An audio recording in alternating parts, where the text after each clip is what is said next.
This thing makes planes disappear. Yeah, it's just poof. What is going on, guys? So for the second thing I wanted to do today was I wanted to fly a plane, but I didn't know what type. So I asked the guys in the Discord, and me and J-Man, Party Queen, whatever his name goes by, he hopped in and he said, let's play the Ta 154. So I was like, yeah, I'll take it out. Ta 154 was Germany's answer to the Mosquito, I believe. It's pretty similar, but I think it's better in all aspects just because it has 30s. I love these German 30s, and they're super fun when you're practiced and warmed up on them.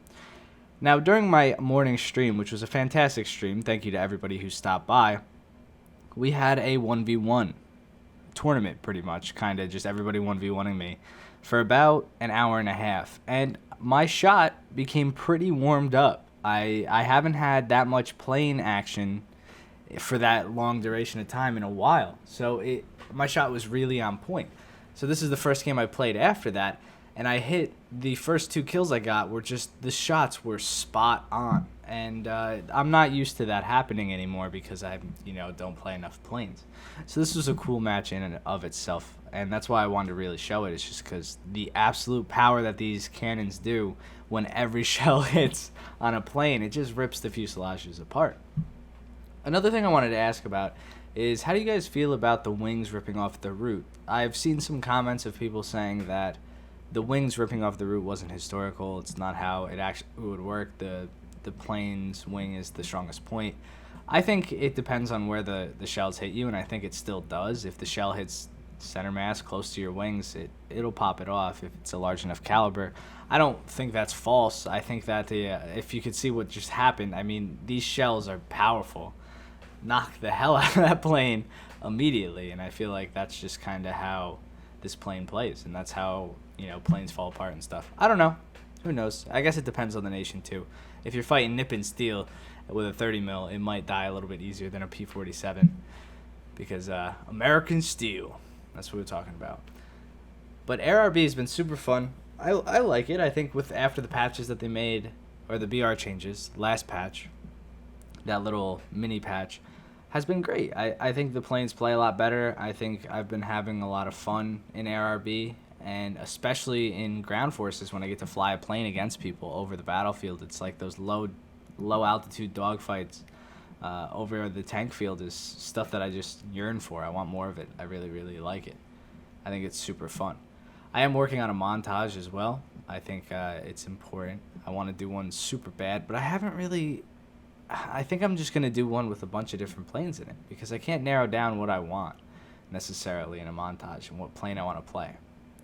Now, the last point I want to make of this video, it's been kind of like an update video maybe, but talking a little bit about the game and stuff, just kind of like a normal chat, is people who run away and use the airfield again. I haven't had it happen to me since this game, since the last time I made a video on it until this game, which is great.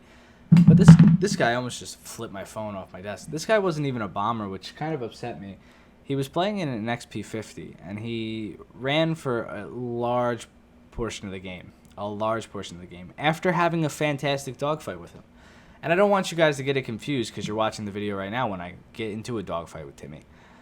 It was a good dogfight. I was enjoying it. He had the advantage the whole time, but it was really we were pushing our planes to their strengths, and it was fantastic. And then he kind of just gave up and flew towards the airfield, and he landed and then took off and then just kept flying around the airfield, and his plane was way better at climbing, and then just ended up flying into me in some stupid pattern and letting me kill him. I'm not going to pick on him. I don't think that's fair, but it's not necessary. I don't know how I feel about it. I think maybe he was just trying to clutch the match, which I get looking at it now, but in the heat of the moment I was very angry because I cut this video, but there was a good 15 to 20 minutes where I went to the runway, landed, got new ammo and stuff like that, and then came back, and it just took him forever. So I don't know, it's kind of sucky, but I guess I understand him trying to win. At least he did engage. Another thing that surprised me though is this plane in general. It flew very, very well, way better than I remember. I only took it out a couple of times since it was introduced. I was more of a fan of the HE219 when its immediate introduction happened. I was playing the hell out of it for a while. But this plane, I don't really fly it out a lot. I don't play that BR a lot, especially in tanks, and it just never gets, handed into my lineup. So it was a nice change of pace, to be honest, playing a heavy fighter that had some limitations, but also is powerful and turning for a heavy fighter with powerful guns. It's just a fun play style, and it changes it up a little bit. And I also thought it was interesting that I was fighting pretty much the opposition. It would have been good if I was fighting a Mosquito, but fighting an XP-50 is pretty good. I mean, I say it's about as good as it gets. They're pretty equal aircraft, I guess, in most terms. The XP-50 can climb a little bit better and has a weaker armament, but the way they handle is pretty similar. They fight very similar, and I like that.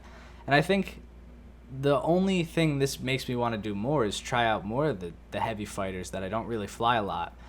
I know what the B6R3 can do because I play that all the time, but what about the Ki-83? That's intrigued me. That plane was really cool when it first was introduced. It's fast, very fast, and it has 30s as well. Or maybe some of the lower tier Kai planes, or even the XP-50 into a battle. The P-61, I guess you can argue is a pretty heavy fighter. And what else? What else is there that's super cool? Peshkas. The Peshkas can do pretty well too. So there's a lot of heavy fighters that I just don't really touch. A lot of planes I don't really touch, and I think I might try to get into that because they seem like they'll be pretty awesome. Let's just watch me line up this last kill. And when I say planes disappear, this is the Magician of the Skies. You'll see in a second what I'm talking about. These shots that are about to happen. Where did his plane go? Blew off both wings, his tail, his gears messed up in that texture model somewhere. But I hope you guys enjoyed the video, and I'll see you guys in the next one. Peace.